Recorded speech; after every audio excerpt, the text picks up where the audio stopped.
abstención en este proceso de elecciones del 6 de diciembre parece ser el protagonista de toda la jornada. Un importante porcentaje de la población venezolana, pisando el 70%, decidió no participar. Esto de acuerdo con los resultados preliminares publicados por el Consejo Nacional Electoral. Una elección que sin duda ha sido controversial. El tema de las garantías y las condiciones para celebrarlas en Venezuela llevó a estos resultados. Hemos invitado a Enrique Ochoa Antich, político y escritor venezolano. Gracias por tomarse el tiempo de venir a Globovisión y a Primera Página. Muchas gracias por la invitación. ¿Cómo amanece Venezuela hoy? Bueno, te voy a decir lo que yo, digamos, en términos personales siento, ¿no? Con esa mala costumbre que uno tiene de decir lo que piensa y hacer lo que dice, que no es muy buena conseja en el mundo de la política. Yo me siento muy apenado, triste, abochornado, preocupado por los resultados que se presentaron ayer. Porque efectivamente cuando uno pues, le echa una miradita al país y uno piensa en el país del 30% de infancia desnutrida, de millones de familias cocinando con leña, de la gente haciendo cola para la gasolina, todo lo que sabemos, la catástrofe en que está convertida el país, y después uno ve los resultados de un liderazgo político tan abollado, tan golpeado, tan apaleado, pues entonces uno se siente un poco triste. Y por supuesto que además uno también, tú sabes, se siente triste porque uno ve algunas celebraciones un poco curiosas. Por ejemplo, vamos a comenzar por el tema de la abstención. Bueno, ya uno empieza a escuchar que el G4 se atribuye el 70% de la abstención. O sea, el 70% se abstuvo siguiendo los lineamientos del G4. Eso no es verdad. La verdad es que en el año 2015... cuando toda la oposición participó en esas elecciones, el 25% se abstuvo. Entonces tienes que comenzar por quitarle a ese 25% de la abstención que podemos llamar estructural, que esa no es una abstención política. Es una Sobre todo porque no es una elección presidencial, ¿no? Además, no, pero exactamente, pero es gente que no vota no por razones políticas, sino porque se va para la playa, porque prefiere quedarse en la casa. Entonces ya nos va quedando un 45%, y ese 45% tiene que dividirse, porque una parte la tiene María Corina Machado, que ha sido muy firme y muy rígida en su posición dogmática de intervención militar, de abstención, de cero diálogo, etc. Y después, yo creo que allá hay una porción muy grande de venezolanos que están decepcionados en general del liderazgo político. ¿No? Bueno, además están los que están fuera del país, pero hay una parte, creo yo, de los venezolanos que está casi diciendo que se vayan todos. Están en esa actitud de estar obstinados de este debate fratricida entre el liderazgo político. De modo que una fiesta del G4 y del guaidoísmo y todo lo demás sobre la abstención es muy triste. Igual que el tema del gobierno. Tú sabes, el gobierno nos presenta, ayer se decían las cifras, una victoria del 60%. Yo sé, cuando uno saca la cuenta respecto del REP, resulta que eso es 16% del registro electoral. Entonces, bueno, yo aquí no le hablo ni siquiera a Nicolás Maduro, el presidente, sino a Nicolás, el que me visitaba en la Oficina de Derechos Humanos, o a Diosdado Cabello, al que yo visité cuando era defensor de derechos humanos en el fuerte, no recuerdo su nombre, estaba en el fuerte Tiuna, teniente preso por el 4 de febrero. Yo les pregunto a ellos, ¿ustedes se van a sentir contentos por celebrar una victoria del 16%? Pero se veían muy sonrientes anoche. Bueno, pero eso te digo, eso es preocupante, es triste, es bochornoso, inclusive, que ellos puedan presentar eso como una victoria. Maduro ganó en el 2013 con 52%, en el 2018 ganó con 30%. Ahora obtiene el partido el 16% del REP. O sea, entonces es una caída continua. ¿Qué gobierno puede, qué gestión puede ofrecer un gobierno que gana con un resultado tan pírrico? Recordando al general Pirro, aquel griego que cuando se enfrentaba con los romanos, cada vez que se enfrentaba destruía su ejército. Y alguna vez llegó y dijo, otra victoria como esta y pierdo la guerra, porque destruía su ejército. Bueno, el gobierno gana con un resultado verdaderamente exiguo, y el resultado final es un país destruido. Porque ¿qué gobierno vamos a tener ahora? Un gobierno que acaba de ganar con el 16% del REP. Entonces, es un gobierno que tendría que estar obligado a hacer unas grandes muestras. Van a llegar ahorita a la Asamblea Nacional a poner el retrato de Chávez en la Cámara diciendo somos victoriosos y esta Asamblea es nuestra. Bueno, esos gestos serían muy tristes porque efectivamente este es un país diferente, este es un país con una gran mayoría decepcionada. ¿Qué va a hacer el abstencionismo? ¿Van a seguir por esa línea? ¿Cuál es el nuevo espejismo que nos va a ofrecer el G4 ahora después de estos resultados? ¿Hay algo que celebrar hoy?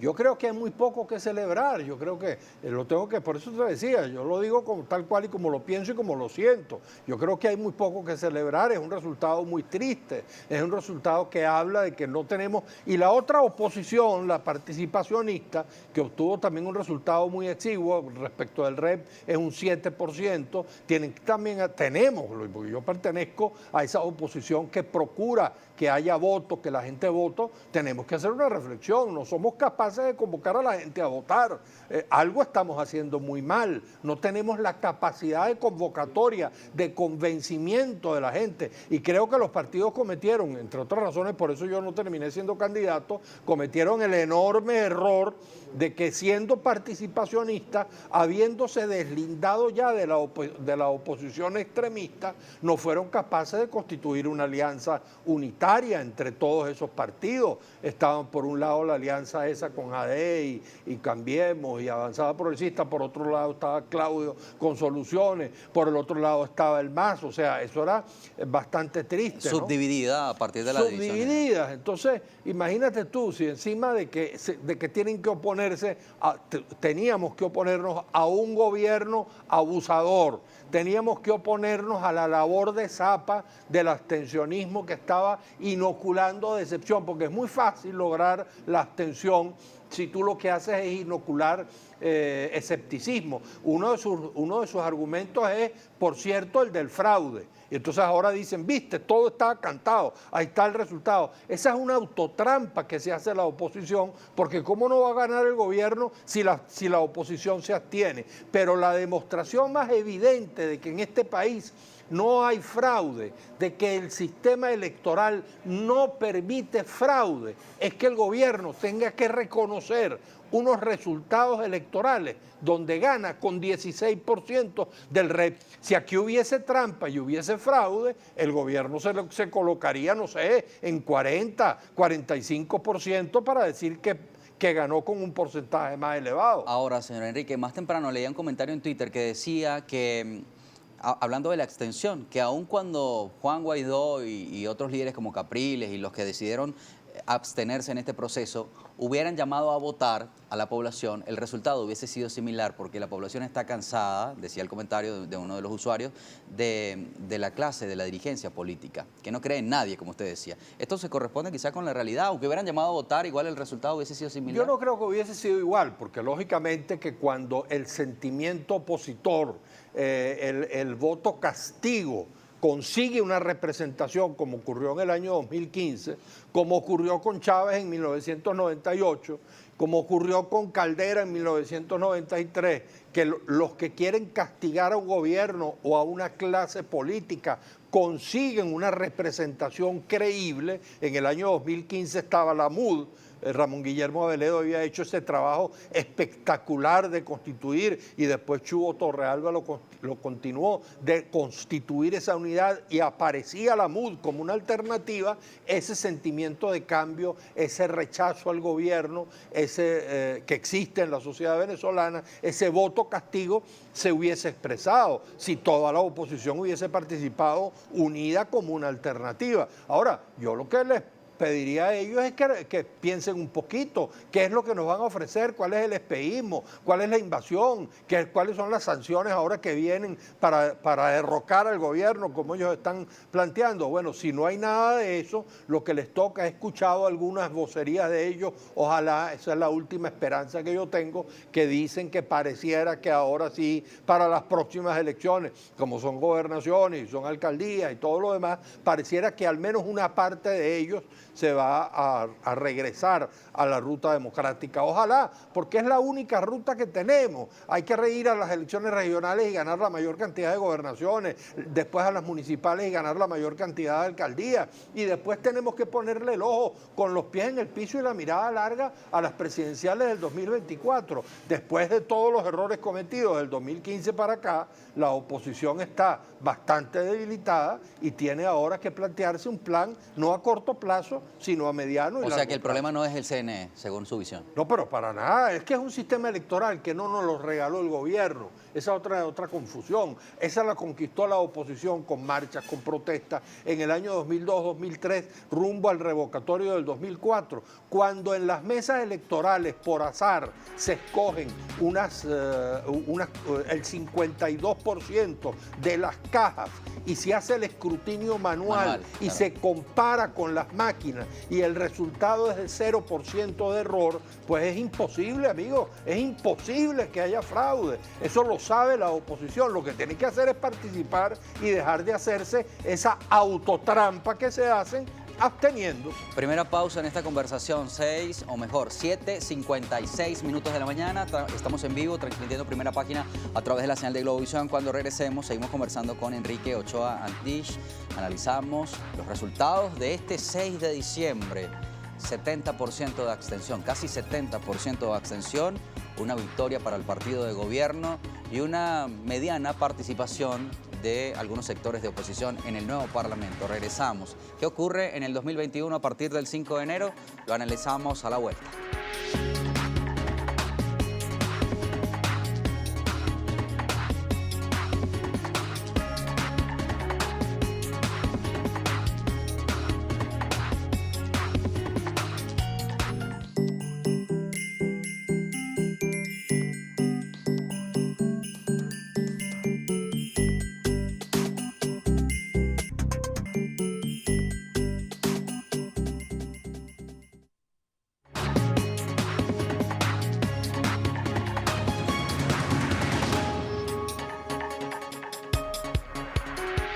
Una elección parlamentaria cuestionada por los actores políticos de Venezuela y también por la comunidad internacional. Incluso se habló de la posibilidad de suspenderla o de postergarla. La Unión Europea presionó, los actores internos también intentaron hacerlo, pero aún así ayer se celebraron elecciones legislativas en Venezuela y ahí están los resultados que presentó el ente comicial. Es decir, el 5 de enero hay un nuevo parlamento instalándose aquí en Caracas. ¿Qué significado tiene eso en este momento que vive el país desde el punto de vista social y económico? ¿Y cuáles son las expectativas para el año 2021 y el periodo de 5 años del nuevo Parlamento? La verdad es que es un Parlamento que llega, digamos, abollado, ¿no? Llega con dificultades. Pero ya tuvimos una experiencia cuando la oposición decidió abstenerse equivocadamente también en el 2005. Esa asamblea fue elegida por el 20% de los electores. Y al final de cuentas no deja de tener razón el gobierno cuando dicen, o los voceros del gobierno cuando dicen, los votos son los que son. Si votan 5, esos 5 deciden. Por ¿no? los demás que no votaron. Claro, porque si los demás no votan, ¿qué vas a hacer? Pues, ¿no? En esa oportunidad, con un 20%, eligieron una asamblea, con esa asamblea le pusieron la mano a todos los poderes públicos, coparon los poderes públicos, se acabó la independencia de los poderes y bueno, y entramos en este desbarrancadero en el que estamos. Yo quisiera confiar en que el gobierno haga una lectura, por eso yo le hablaba a Nicolás y le hablaba a Diosdado, le hablo a Jorge, que es amigo mío, el que aprecio, a Delcy, con la que trabajó conmigo en el Comité de Derechos Humanos tantos años. Oye, no pueden estar viendo esta victoria con un 16% pírrico, absolutamente insignificante del REP, como algo que les da derecho a seguir gobernando sin ningún tipo de cambio de la misma manera. Tienen que buscar una apertura. Ojalá que aunque tengan los 2/3 de la Asamblea Nacional, sean capaces de comprender que los poderes tienen que elegirse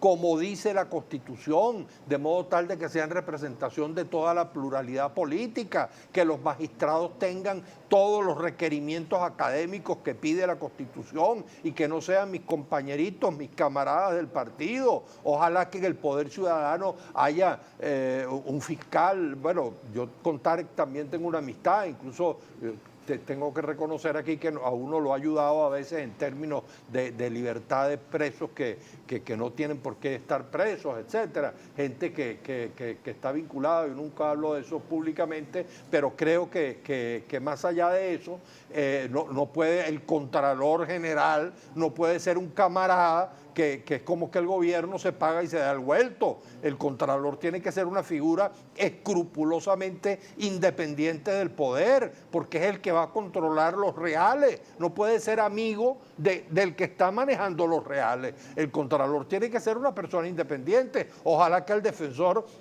yo también soy amigo de Ruiz de la época del 27 de febrero y del Comité por la Justicia y la Paz de Petare en la que él militaba, pero caramba, un defensor más silencioso, más apocado que este que tenemos. Bueno, ojalá que eso que dijo Maduro en la entrevista que tuvo con los periodistas, que él quiere una asamblea que interpele, que investigue, que ellos cometieron errores con la solidaridad automática, etcétera, ojalá que lo comprenda. Ojalá que el gobierno incluso diera el paso de buscar un gobierno de unidad nacional, y ojalá que con la oposición que está en la Asamblea Nacional se pudiera constituir un gobierno de unidad nacional. Busquemos un vicepresidente. Usted hablaba de un consultivo, ¿no? Un referéndum consultivo. Ah, bueno, y a mí me parece, eso me gusta que lo digas porque ya se me iba a pasar por alto. Quería decirlo justamente en este programa. Caramba, yo creo que con estos resultados se justificaría que le consultáramos al pueblo a través de un referendo si quiere elecciones generales, por ejemplo, si renovamos todos los poderes, pero con la participación de absolutamente todos, haciendo una negociación que permita la participación de todos, que los poderes puedan ser reelegidos, sobre todo el Poder Ejecutivo y el Poder Legislativo, con una alta votación para que se relegitimen, o si le preguntamos al pueblo si quieren o no un gobierno de unidad nacional. Yo propuse un proyecto de reforma de la Constitución que incluso lo escribí, se lo remití al gobierno y se lo remití a la oposición, proponiendo que el vicepresidente, como es el primer ministro en Francia, sea un jefe de gobierno, y que el presidente de la República sea jefe de Estado, jefe de las Fuerzas Armadas, quizás jefe de las relaciones internacionales. ¿Y obtuvo respuesta sobre eso? No he recibido respuesta. Me comunico con ellos, dicen que están interesados, pero no hay una respuesta. Esa sería una vía. Si nosotros, ¿por qué no puede este gobierno que sale tan debilitado? Porque esta es una victoria débil, esta es una victoria muy frágil. Ahora, el presidente... Buscar un vicepresidente que se pueda designar por consenso entre el gobierno y la oposición, incluso la oposición abstencionista, para que sea un vicepresidente que nos represente a todos y que podamos de aquí al 2024 hacer un gobierno de unidad y emergencia. ¿Y cree que haya voluntad para eso por parte del gobierno actual? Bueno, yo no la veo, digamos así, a flor de piel, pero yo sí sé que al interior del chavismo madurismo o del madurismo, allí al interior de esa fuerza hay una disputa sorda entre los sectores más ortodoxos, más estatistas, que siguen creyendo en el control del Estado sobre toda la economía, etcétera, y autoritarios, y unos sectores más democráticos que yo creo que quieren avanzar hacia sociedades parecidas a las europeas, donde hay una democracia con alternancia. Y pudieron ceder a la negociación, ¿no? Y con una economía de mercado que funcione y que podría entender a la negociación. Yo lo que les digo es que no se embriaguen con este aguardiente de mala calidad, que es pensar que con un 16%, porque obtuvieron una mayoría de diputados, pueden hacer lo que les venga en gana. Y creo, por cierto, en la política los gestos importan mucho. Yo se lo voy a escribir a ellos privadamente, pero lo voy a decir aquí públicamente, y a la gente de oposición. El gesto de no poner la foto de Chávez en la Asamblea sería un gesto, porque Chávez, más allá de los juicios históricos, la historia tendrá su juicio, la posteridad, Chávez es parte de una parcialidad política. Chávez no nos representa a todos, Bolívar sí. Es decir, quizás con el tiempo, no sé, ellos creen que sí, yo creo que no, pero en todo caso, en este momento, Chávez es representante de una parcialidad política. Colocar la foto allí de Chávez significa poner la Asamblea Nacional al servicio de una parcialidad. Suma a la polarización. Claro, y son gestos, porque la política está llena de gestos. A veces una foto significa más que 1000 palabras, como dicen. Bueno, creo que ese gesto de decir, no, esta asamblea es de todos los venezolanos, incluso de los que no votaron. Y abocarse a solucionar los problemas, ese sería el mejor gesto, quizá, ¿no? Claro. Ahora, hay participación de la audiencia en este momento a través de plataformas digitales, Rosa. Así es, Eira, hay muchísima participación. A esta hora nos ubicamos en tendencia número 3 en el Twitter de Venezuela. Fíjese, vamos a pedirle a nuestro invitado que responda de la manera más concisa posible para dar lectura a una mayor cantidad de tweets de nuestra audiencia. Hay una que también es un comentario de Encuesta Today. Dice, los 5.2 millones que salieron a votar es más o menos la misma cantidad que se fue de Venezuela por culpa de las malas políticas del chavismo, dice con la etiqueta Primera Página. Bueno, sí, efectivamente, es un porcentaje parecido. Una de las cosas tristes de lo que hemos vivido los venezolanos, un país que durante muchísimos años más bien fue un país que recibía emigrantes, o recibía inmigrantes en el caso venezolano, emigrantes de otros países, gente que emigraba en particular de Europa, de países como España, de países como Italia, que venían a Venezuela a buscar un futuro mejor, es que ahora tenemos a 5 millones afuera. Pues bueno, eso es muy triste y el porcentaje que votó es un porcentaje, por supuesto, muy bajo, que más allá del tema de la discusión de la legitimidad o lo que sea, no le puede satisfacer a nadie. Bien, hay otra pregunta del señor Celestino López. Dice, Primera Página, pregúntele al señor Enrique por qué si no hay trampas el gobierno pone protectores y hace 1000 triquiñuelas para diezmar y minimizar a la oposición. ¿Qué dice él sobre la consulta? Pregúntele su opinión al respecto. Bueno, fíjate, precisamente creo yo que una de las pruebas de que no hay fraude electoral es que hacen eso que ellos hacen. Ellos dicen que ellos respetan los resultados porque llega un gobernador y gana la oposición una gobernación y ahí está el gobernador, pero le quitan atribuciones, como le quitaron a la alcaldía metropolitana y al final la disolvieron, como le quitaron atribuciones, por recuerdo, a la gobernación de Carabobo cuando la ganó la oposición, y le quitaron, que era parte del proceso de descentralización, el control sobre el aeropuerto y el puerto, etcétera. Eso no es respetar los resultados electorales, pero eso te demuestra que efectivamente no hay fraude. Ellos cometen abusos y van a seguir cometiendo muchísimos abusos. Abusos es una cosa y trucar, cambiar los resultados electorales es otra. Aquí no se cambian votos que se emite, voto que es contado, porque al final se revisan los votos manuales y se contrastan con el acta electrónica. Y bueno, sobre la consulta, está bien que la hagan, cualquier venezolano puede convocar una consulta si quiere. A mí me parece una cierta pantomima que no va a conducir a ningún resultado tangible. Bien, hay otro comentario del señor Gilberto, @denuncia hoy, dice, hoy las aguas están claras, Primera Página, un gobierno que se estrelló con su realidad sin apoyo popular, ahora la oposición debe unirse ya que es claro que pueden ganar con un sistema electoral y un TSJ que no esté dirigido por partidarios parcializados. ¿Qué opina usted? Yo creo que lo que está demostrado efectivamente es que si la oposición hubiese participado, el gobierno habría perdido por paliza.